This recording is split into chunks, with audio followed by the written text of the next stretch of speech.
कहानी की शुरुआत होती है एक युवा लड़की जेन से, जो एक डरावने सपने से जागती है। एक ऐसा सपना जो उसके दर्दनाक अतीत से जुड़ा हुआ है। वो गहरे मानसिक आघात से गुजर रही है और अक्सर उसके मन में अंधेरे ख्याल आते हैं, यहाँ तक कि अपनी जिंदगी खत्म करने तक के।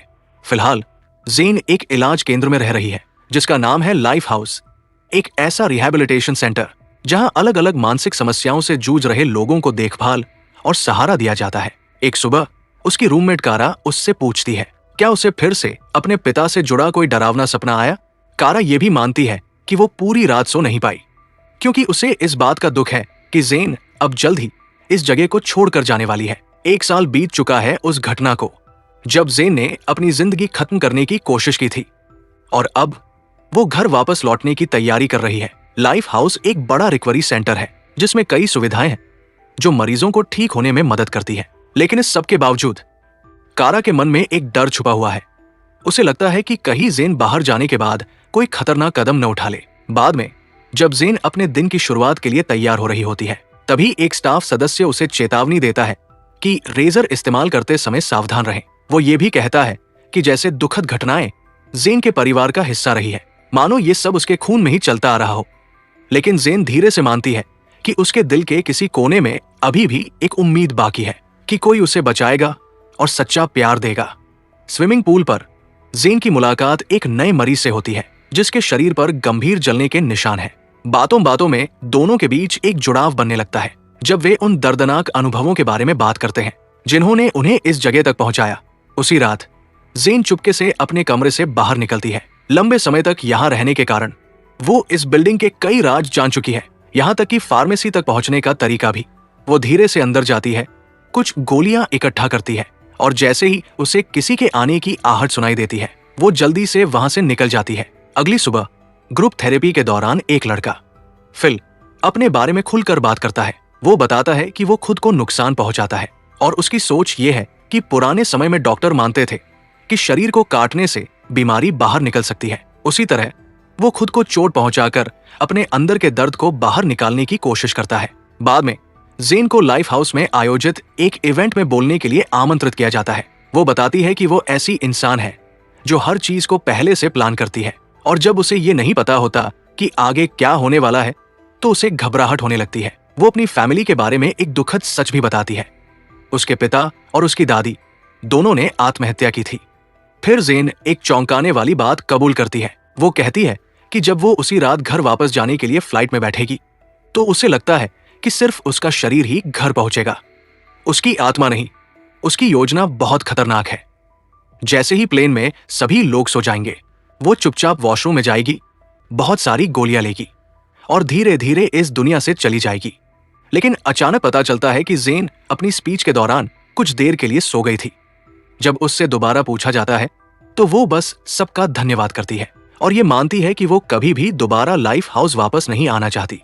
इसके बाद जेन अपनी माँ से फोन पर बात करती है। उसकी माँ खुशी खुशी बताती है कि वो एयरपोर्ट पर उसे लेने आएगी और दोनों साथ में अच्छा समय बिताएंगे। लेकिन जेन अंदर ही अंदर अपराध बोध से घिरी हुई है। वो अचानक एक बहाना बनाकर ऐसा दिखाती है जैसे उसे फिर से ब्रेकडाउन हो रहा है और कॉल काट देती है। जेन के दिल में भावनाओं का तूफान चल रहा है। वो कभी अपने पिता से नफरत करती थी क्योंकि उसे लगता था कि उन्होंने उसे और उसके परिवार को छोड़ दिया। लेकिन अब जब वो खुद वही कदम उठाने जा रही है तो उसे गहरा अपराध बोध महसूस होने लगता है। वो कभी समझ नहीं पाई थी कि उसके पिता ने अपनी जान क्यों ली, लेकिन अब वो उनके दर्द को महसूस करने लगी है और शायद पहली बार वो उन्हें माफ भी करने लगी है। कुछ ही समय बाद जेन अपना सामान पैक करती है और एयरपोर्ट के लिए निकल पड़ती है। उधर कारा को शक होने लगता है और वो तुरंत डॉक्टर को बताने के लिए भागती है कि जेन शायद खुद को नुकसान पहुंचाने की योजना बना रही है। एयरपोर्ट पर जेन को लाइफ हाउस से कॉल आता है, लेकिन वो उसे नजरअंदाज कर देती है। इंतजार करते वक्त उसकी मुलाकात एक खुशमिजाज महिला मार्गरेट से होती है जो अपनी सगाई और आने वाली शादी के बारे में उत्साह से बात कर रही होती है। उसी दौरान एक दोस्ताना स्वभाव का आदमी पॉल एयरपोर्ट सिक्योरिटी से गुजरने में थोड़ी परेशानी झेल रहा होता है और जेन का अजीब व्यवहार उसका ध्यान खींच लेता है। घबराहट भरी सांसों के बीच जेन को लाइफ हाउस से फिर कॉल आता है। जब डॉक्टर उससे कारा की चिंता के बारे में सवाल करता है तो जेन तुरंत बात पलट देती है और कहती है कि कारा झूठ बोल रही है और अक्सर बातें बना लेती है। वहीं दूसरी तरफ जब ये इल्जाम कारा तक पहुंचता है तो वो भावनात्मक रूप से टूट जाती है। गुस्से और दर्द में वो चीजें फेंकने लगती है, जैसे उसका सब्र अब खत्म हो चुका हो।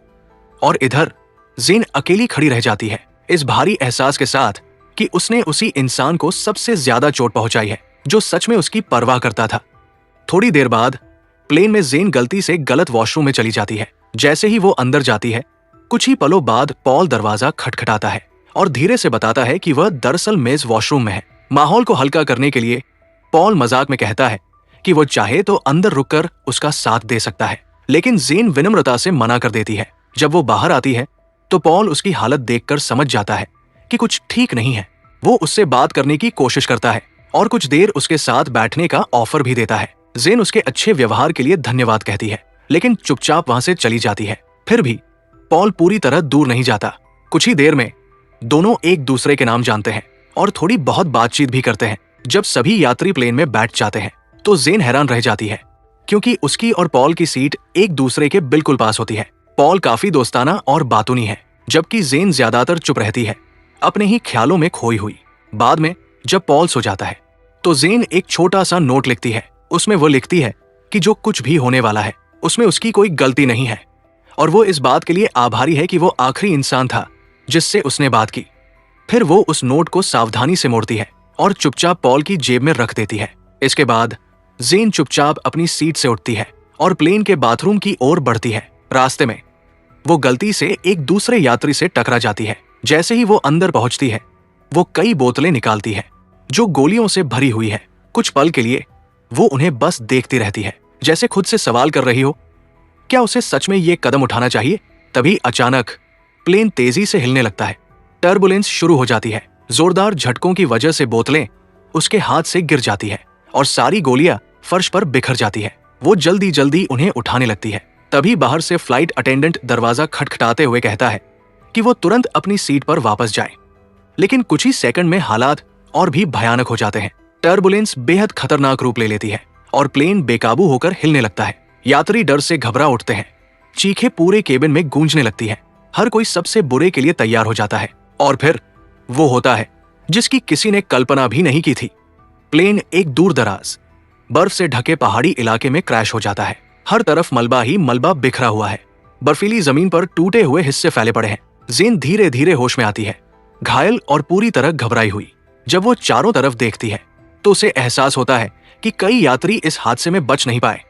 उन्हीं में से एक है मार्गरेट, वही खुशमिजाज महिला जो कुछ देर पहले अपनी सगाई की अंगूठी दिखा रही थी। वो जेन की आंखों के सामने ही दम तोड़ देती है। डर और तबाही के बीच घिरी हुई जेन मदद के लिए जोर जोर से पुकारती है, लेकिन पहाड़ों की खामोशी के अलावा उसे कोई जवाब नहीं मिलता। मलबे के बीच तलाश करते हुए आखिरकार उसे पॉल मिलता है, जो टूटे हुए हिस्सों के नीचे फंसा हुआ है। अपनी चोटों के बावजूद जेन किसी तरह उसे बाहर निकालने में कामयाब हो जाती है। दोनों घायल हैं, लेकिन उन्हें जल्दी ही समझ आ जाता है कि अब सबसे बड़ी लड़ाई है इस जमी हुई खतरनाक वीराने में जिंदा रहना। साथ मिलकर वे मलबे से जितना हो सके सामान इकट्ठा करते हैं और फिलहाल के लिए एक सुरक्षित जगह पर शरण लेते हैं। आखिरकार वे दोनों क्रैश हुए विमान के एक हिस्से के अंदर वापस चढ़ जाते हैं। अब साफ दिखाई देता है कि पॉल की कई पसलियां टूट चुकी हैं। जैसे जैसे जमा देने वाली रात करीब आती है, दोनों एक ही स्लीपिंग बैग में साथ बैठते हैं ताकि खुद को गर्म रख सकें। वे उन सामानों को ध्यान से जांचते हैं जो वे मलबे से बचा पाए हैं। कुछ स्नैक्स जैसे मूंगफली और प्रेट्जेल, कुछ एनर्जी बार, पानी, दस्ताने, एक टॉर्च और एक स्विस आर्मी नाइफ। अगली सुबह जेन मलबे से बाहर निकलने की कोशिश करती है, लेकिन दरवाजा फंसा हुआ होता है। काफी जोर लगाने के बाद वो उसे खोल देती है और तुरंत बाहर भागती है। फिर बर्फ में खोदना शुरू कर देती है ताकि मार्गरेट के शरीर को बाहर निकाल सके। पॉल उसके पीछे आता है और धीरे से पूछता है कि क्या वो उस महिला को जानती थी। गहरे अपराध बोध में डूबी जेन अचानक टूट जाती है और रोने लगती है। उसे लगता है कि मरना तो उसे चाहिए था, ना कि किसी और को। अपने दर्द में वो पॉल से कहती है कि उसे यही छोड़ दे और खुद पहाड़ से निकलने की कोशिश करे, लेकिन पॉल उसे छोड़ने से साफ इनकार कर देता है। वो कहता है कि चाहे हालात कितने भी मुश्किल क्यों न हो, अगर वे जिंदा रहना चाहते हैं तो उन्हें साथ रहना होगा। आखिरकार पॉल जेन को वापस टूटे हुए विमान के अंदर ले आता है ताकि वो खुद को गर्म रख सके, लेकिन हालात की निराशा उसे भी तोड़ देती है और वो ठंडी वीरानी में जोर से चिल्लाने लगता है। इसी बीच जब जेन अकेली बैठी होती है तो उसे मलबे के बीच अपनी गोलियों की एक बोतल दिखाई देती है। पास ही उसे टूटे हुए कांच का एक तेज टुकड़ा भी मिलता है। वो चुपचाप इन दोनों चीजों को अपने पास रख लेती है। कुछ समय बाद पॉल वापस आता है और जेन से कहता है कि वे अब यहां ज्यादा देर तक नहीं रुक सकते। एक भयानक तूफान आने वाला है और टूटा हुआ प्लेन उन्हें इस जमा देने वाली ठंड से बिल्कुल भी सुरक्षित नहीं रख सकता।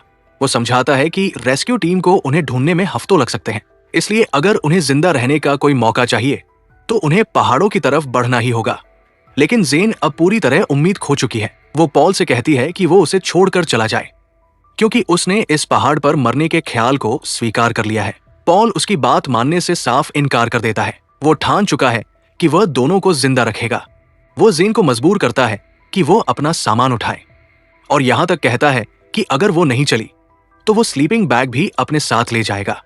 फिर भी जेन जिद पर अड़ी रहती है और उसे अकेले जाने के लिए कहती है। लेकिन जैसे ही पॉल सच में उसे छोड़कर आगे बढ़ने लगता है, अकेले रह जाने की सच्चाई उसे अंदर तक डरा देती है। वो तुरंत उसके पीछे दौड़ती है, बर्फ में उसके कदमों के निशान पकड़ते हुए, और अपनी हरकत के लिए माफी मांगती है। अब ये दोनों बचे हुए लोग बर्फ से ढके उस खतरनाक पहाड़ी इलाके में मीलों तक चलते चले जाते हैं। जिंदगी और मौत के बीच हर कदम एक नई परीक्षा बन चुका है।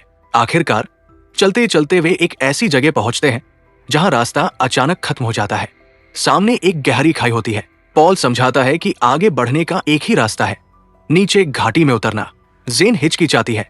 इतनी खतरनाक ढलान देखकर वो डर जाती है। तभी पॉल हल्के व्यंग्य में कहता है, जो इंसान मरना चाहता है उसे थोड़ा सा जोखिम लेने से डरना नहीं चाहिए। वो उसे याद दिलाता है कि अगर वे यही रुके रहें तो ठंड ही उन्हें धीरे धीरे मार देगी। अब कोई और रास्ता नहीं बचा था, इसलिए जेन उसके पीछे चल पड़ती है। दोनों एक दूसरे का सहारा लेते हुए धीरे धीरे उस बर्फीली ढलान से नीचे उतरने लगते हैं। रास्ते में वे एक बहुत ही संकरे किनारे पर पहुंचते हैं जो मुश्किल से खड़े होने लायक होता है। पॉल किसी तरह पहले पार कर जाता है, लेकिन जेन डर के मारे वहीं जम जाती है। पॉल उसे हिम्मत देता है। आखिरकार जेन खुद को संभालती है, एक कदम आगे बढ़ाती है, उसका हाथ पकड़ती है और किसी तरह उस खतरनाक जगह को पार कर लेती है। लेकिन उनकी मुश्किलें यही खत्म नहीं होती। कुछ ही दूर जाकर उन्हें एहसास होता है कि रास्ता फिर से खत्म हो चुका है। अब कोई और विकल्प नहीं बचा। अचानक पॉल बिना सोचे समझे नीचे बर्फ में छलांग लगा देता है और जोर से चिल्लाकर जेन से कहता है वो भी उसके पीछे आए। पॉल को सुरक्षित नीचे गिरते देखकर जेन भी हिम्मत जुटाती है और छलांग लगा देती है। वो उसके पास ही आकर गिरती है, लेकिन कूदते समय उसकी जेब से गोलियों की एक बोतल नीचे गिर जाती है। जब पॉल उस बोतल को देखता है तो वो जेन से सवाल करता है। जेन सच स्वीकार करती है कि ये गोलियां उसका आखिरी रास्ता थी। अगर हालात उससे सहन नहीं हुए तो वो इन्हीं के सहारे सब खत्म कर देती। ये सुनकर पॉल तुरंत वो गोलियां उससे छीन लेता है, क्योंकि वो समझ चुका है कि ये कितना खतरनाक है। कई घंटों तक चलने के बाद जेन थककर रुकने की बात करती है, लेकिन पॉल जिद करता है कि उन्हें चलते रहना होगा। तभी जब सब कुछ थोड़ा संभलता हुआ लगता है, एक और मुसीबत आ जाती है। अचानक एक जोरदार हिमस्खलन एवलांच पहाड़ से टूटकर नीचे आता है और जेन को मोटी बर्फ के नीचे दबा देता है। डरा हुआ और घबराया पॉल तेजी से बर्फ खोदने लगता है। आखिरकार वो जेन को बाहर निकालने में कामयाब हो जाता है। फिर वो उसे घसीटते हुए पास की एक गुफा में ले जाता है जहां वे ठंडी हवाओं से बच सकते हैं।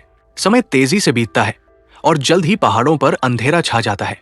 कई घंटों बाद जेन धीरे धीरे होश में आती है। दोनों उस गुफा में रात बिताते हैं, खुद को गर्म रखने और सतर्क रहने की कोशिश करते हुए। उस खामोश रात में पॉल एक चौंकाने वाली बात बताता है कि उसने जानबूझकर फ्लाइट में अपनी सीट बदली थी ताकि वो जेन के पास बैठ सके। ये सुनकर जेन के चेहरे पर हल्की सी मुस्कान आ जाती है। शायद पहली बार वो अपने बचपन की यादें साझा करने लगती है। वो बताती है कि बचपन में उसे क्रिसमस की सुबह कितनी पसंद थी। वो जल्दी उठती, चुपके से नीचे जाती और पूरे उत्साह के साथ अपने गिफ्ट खोलती। उसे पूरा यकीन होता था कि ये सब सांता क्लॉज ने दिए हैं। लेकिन एक क्रिसमस सुबह उसकी जिंदगी हमेशा के लिए बदल गई। उस दिन वो एक गोली चलने की आवाज से जागी जो उसके पिता के कमरे से आई थी। जब वो दौड़कर वहां पहुंची तो उसने देखा कि उसके पिता ने अपनी जान ले ली थी। पॉल धीरे से कहता है कि उस दर्दनाक घटना के बावजूद शायद जेन के पास अपने पिता के साथ कुछ अच्छी यादें भी होंगी। कुछ देर सोचने के बाद जेन धीरे से मानती है कि हाँ, उसके पास अपने पिता की कुछ अच्छी यादें हैं। वो बताती है कि उसके पिता उसे प्यार से पंपकिन कहकर बुलाते थे। और आज भी उसे वो नाम सुनने की कमी महसूस होती है। फिर वो पॉल को एक पुरानी पॉकेट वॉच दिखाती है जो उसके पिता ने उसे अपनी मौत से एक रात पहले दी थी। पॉल समझाता है कि कभी कभी एक बुरी याद इतनी भारी हो जाती है कि वो सारी अच्छी यादों को ढक देती है। जेन मानती है कि उसे आज भी अपने पिता पर गुस्सा आता है क्योंकि उन्होंने उसे छोड़ दिया, लेकिन साथ ही वो खुद को भी दोष देती है। पॉल तुरंत उसे समझाता है कि उस समय वो सिर्फ एक बच्ची थी और जो हुआ उसे वो कभी रोक नहीं सकती थी। उस रात जब ठंडी हवाएं गुफा में गूंज रही होती है, जेन अपने हाथ में वही कांच का टुकड़ा पकड़े होती है जो उसे पहले मिला था। कुछ पल के लिए वो फिर से उन्हीं अंधेरे ख्यालों का सामना करती है जो कभी उस पर हावी थे, लेकिन अब कुछ बदल चुका है। वो कांच का टुकड़ा जो कभी उसे सब खत्म करने का रास्ता लगता था, अब बस एक टूटा हुआ टुकड़ा है और कुछ नहीं। और शायद पहली बार जेन अपने आप से ये सवाल करने लगती है, क्या वो सच में जीने के लिए और लड़ने के लिए तैयार है? अगली सुबह गुफा के अंदर पॉल भयंकर दर्द के साथ जागता है। उसकी टूटी हुई पसलियां हर सांस को मुश्किल बना देती है और जमा देने वाली ठंड ने उसकी त्वचा के कुछ हिस्सों को बैंगनी कर दिया है। वो इतना कमजोर हो चुका है कि खड़ा होना भी उसके लिए एक बड़ी चुनौती बन गया है। उसकी हालत देखकर जेन फैसला करती है कि उन्हें एक और दिन गुफा के अंदर ही रुकना चाहिए ताकि पॉल थोड़ा ठीक हो सके। ठंड से कांपते हुए और पूरी तरह थके हुए पॉल जेन से पूछता है कि क्या उसके पास अभी भी वो गोलियां हैं, वही गोलियां जो अगर हालात बहुत ज्यादा बुरे हो जाएं तो उनके दर्द को खत्म कर सकती है। जेन के पास वो गोलियां अब भी है, लेकिन अब उसके अंदर कुछ बदल चुका है। जो कुछ भी उन्होंने अब तक झेला है उसके बाद वो अब आसान रास्ता नहीं चुनना चाहती। तभी पॉल अपने बचपन की एक दर्दनाक याद साझा करता है। जब वो सिर्फ 9 साल का था, उसकी मां मर रही थी, लेकिन उसे रोने की इजाजत तक नहीं दी गई थी। इस घटना ने उसे सालों तक अंदर से गुस्से और उलझन में रखा। अब दर्द में लेटा हुआ पॉल उम्मीद खोने लगता है। उसे लगता है कि क्रैश साइट छोड़ना एक बहुत बड़ी गलती थी, क्योंकि रेस्क्यू टीम शायद मलबे के आसपास ही ढूंढेगी, ना कि इस पहाड़ की गहराई में छुपी किसी गुफा में। लेकिन जेन हार मानने को तैयार नहीं है। वो उसकी आंखों में देखते हुए कहती है, वे जिंदा रहेंगे और यहां से निकलने का रास्ता जरूर ढूंढेंगे। उसका आत्मविश्वास और हिम्मत धीरे धीरे पॉल के अंदर भी उम्मीद वापस लाने लगती है। उसकी ताकत से प्रेरित होकर पॉल भी फिर से लड़ने का हौसला जुटाता है और फिर उस भावुक पल में दोनों एक दूसरे को गले लगाते हैं। अब उन्हें एहसास हो चुका है कि वे एक दूसरे के बिना शायद जिंदा नहीं रह सकते। अगली सुबह तमाम मुश्किलों के बावजूद वे फिर से आगे बढ़ने का फैसला करते हैं। थोड़ा आराम करने के बाद वे अपनी यात्रा जारी रखते हैं, इस उम्मीद में कि शायद वे किसी नदी के करीब पहुंच रहे हैं जो उन्हें सभ्यता तक ले जा सके। लेकिन बर्फीली जमीन पर चलते हुए अचानक पॉल का पैर फिसल जाता है। संतुलन खोते ही वो तेज ढलान से नीचे लुढ़क जाता है और जोर से नीचे जाकर गिरता है। घबराई हुई जेन तुरंत उसके पीछे भागती है और उसे जमीन पर पड़े हुए पाती है। उसका हाथ बुरी तरह घायल हो चुका होता है। तेज दर्द के बीच पॉल जेन से कहता है कि वो एक लकड़ी ढूंढे ताकि टूटी हुई हड्डी को सहारा दिया जा सके। जेन तुरंत उसकी बात मानती है और जल्दी से एक डंडी ढूंढ लाती है। पॉल दर्द से चिल्ला रहा होता है, लेकिन जेन हिम्मत नहीं हारती। वो उसकी जैकेट का एक हिस्सा फाड़ती है और उस डंडी की मदद से उसके हाथ को कसकर बांध देती है ताकि वो हिल न सके। उसके दर्द को थोड़ा कम करने के लिए जेन उसे कुछ नींद की गोलियां देती है ताकि वो आराम कर सके। उस रात वे फिर से रुकते हैं, थोड़ा आराम करने और ताकत जुटाने के लिए। जेन पॉल को दिलासा देती है, कहती है कि वे इस डरावने हालात से बाहर निकल जाएंगे। लेकिन अगली सुबह पॉल की हालत और भी खराब हो जाती है। उसका शरीर बेहद कमजोर हो चुका है और कुछ ही देर में वो खांसने लगता है, यहाँ तक कि खून की उल्टियां भी होने लगती है।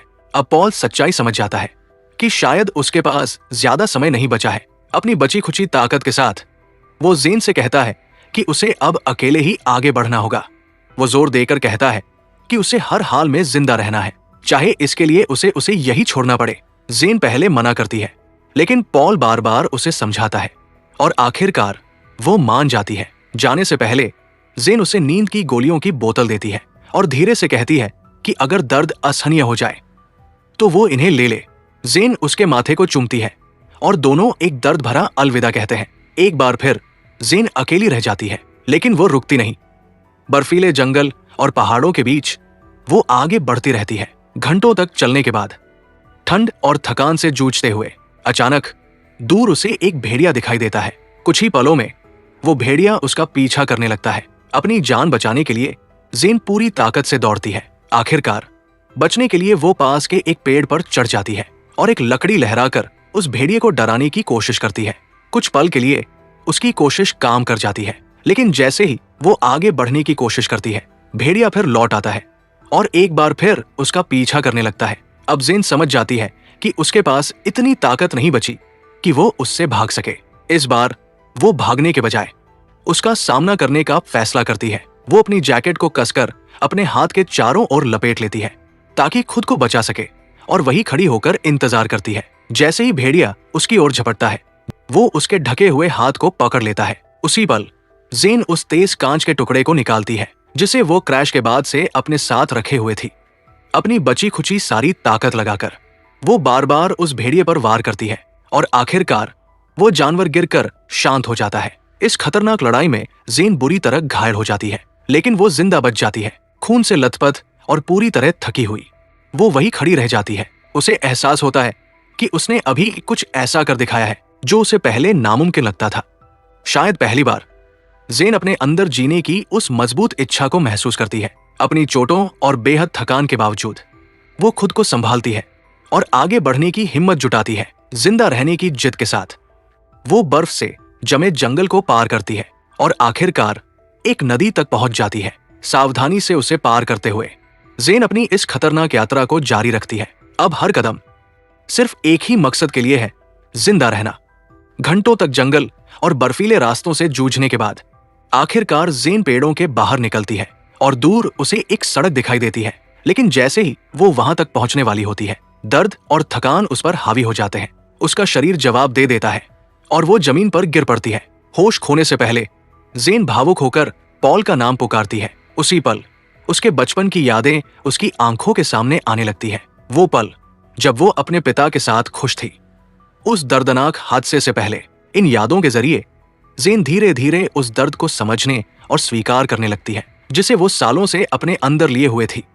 शायद पहली बार उसे एक सुकून और शांति का एहसास होता है और वो अपने अतीत से आगे बढ़कर एक नए भविष्य की कल्पना कर पाती है। इसके बाद कहानी हमें ले जाती है मोंटाना के एक अस्पताल में, जहां जेन धीरे धीरे होश में आती है। उसकी माँ उसके पास बैठी होती है, राहत की सांस लेते हुए कि उसकी बेटी जिंदा है। वो जेन को बताती है कि रेस्क्यू टीम ने उसे ढूंढने के अगले दिन पॉल को भी खोज लिया था, लेकिन दुख की बात यह है कि वो बच नहीं पाया। हालांकि अपनी आखिरी सांसों से पहले पॉल एक छोटा सा नोट छोड़ गया था। उस नोट में उसने लिखा था कि वो उनकी दोस्ती के लिए कितना आभारी है और उनके साथ बिताया हुआ समय उसके लिए कितना मायने रखता था। इस कड़वी मीठी याद के साथ जेन को एहसास होता है कि सबसे अंधेरे पलों में भी इंसानी रिश्ते ही हमें जीने की ताकत देते हैं। और इसी के साथ खत्म होती है इस अद्भुत सर्वाइवल जर्नी की कहानी। अगर आपको ये मूवी रिकैप पसंद आया हो तो वीडियो को लाइक जरूर करें, अपने दोस्तों के साथ शेयर करें और कमेंट में बताएं कि आपको ये कहानी कैसी लगी। और ऐसे ही शानदार मूवी रिकैप्स के लिए चैनल को सब्सक्राइब करना बिल्कुल न भूलें।